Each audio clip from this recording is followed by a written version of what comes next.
تو کل رات اچانک دبئی سے حیدرآباد پہنچے شعیب ملک. اس وقت وہ موجود ہے ثانیہ مرزا کے گھر پر جہاں پر ڈانس پریکٹس ہو رہی ہے. وہ تصویریں ہم آپ کو لگاتار دکھا رہے ہیں.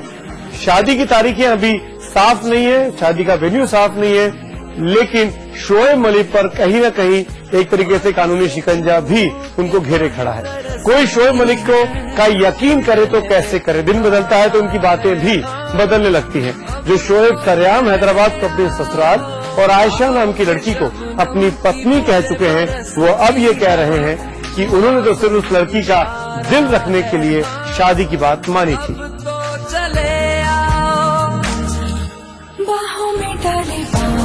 شعیب ملک دن دیکھ کر بولتے ہیں, تبھی تو تاریخ بدلتی ہے تو ان کی زبان بھی بدل جاتی ہے.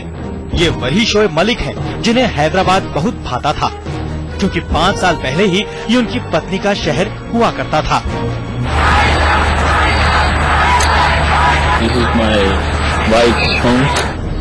یہ وہی شعیب ملک ہیں جو اپنی پتنی سے کبھی اتنا پیار کرتے تھے کہ دوسری لڑکیوں کی طرف دیکھتے تک نہیں تھے.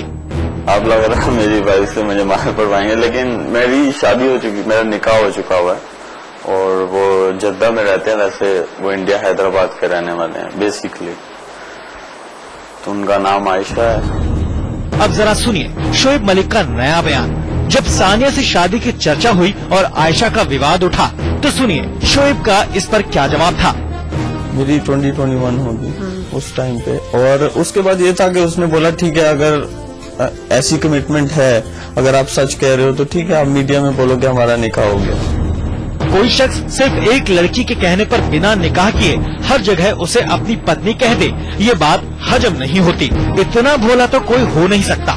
بہرحال عائشہ سے شادی کا سچ تو صرف شعیب ہی جانتے ہیں, لیکن جس طرح سے وقت کے ساتھ ان کے بیان بدل رہے ہیں, کل وہ کچھ اور بھی کہہ سکتے ہیں. آج تک دے رہا ہوں. تو یہ تو سنا آپ نے شعیب ملک کو. آپ کو سناتے ہیں عائشہ صدیقی کی وہ باتیں جہاں وہ دعویٰ کرتی ہیں کہ وہ شعیب کی پتنی ہے. تو یہ لوگ بہت کانٹرڈکٹری ہیں اور مجھے بہت زیادہ کبھی جب دین کا دل چاہتا ہے اپنی سہولت سے وہ چینج کر دیتے ہیں میڈیم کو. کبھی فون کہتے ہیں, کبھی انٹرنیٹ کہتے ہیں. تو میں آپ کو بتا دوں سعودی عربیہ میں انٹرنیٹ اتنا کامن نہیں تھا یہ 2000 میں, اور کسی کمپاؤنڈ میں ہمیں بہت دقت ہوتی تھی کہ ہم پر ڈائل اپ کا پہلے ڈائل اپ ہی ہوا تھا, پھر اس کے بعد کیبل اور DSL کا اسٹارٹ ہوا تھا. تو میں اس سے اتنا بتا رہی ہوں کہ یہ ہر بار اپنا اسٹیٹمنٹ چینج کرتے ہیں. اور اگر آپ آرکائیوز میں ان کے انٹرویو دیکھیں گے تو شعیب نے خود کہا تھا کہ ہم دبئی میں ملے تھے, اور وہ جو دبئی میں ہم ملے تھے اس میں صرف اکیلے ہم نہیں ملے تھے, میری جو فرینڈ بھی تھی فیملی فرینڈ.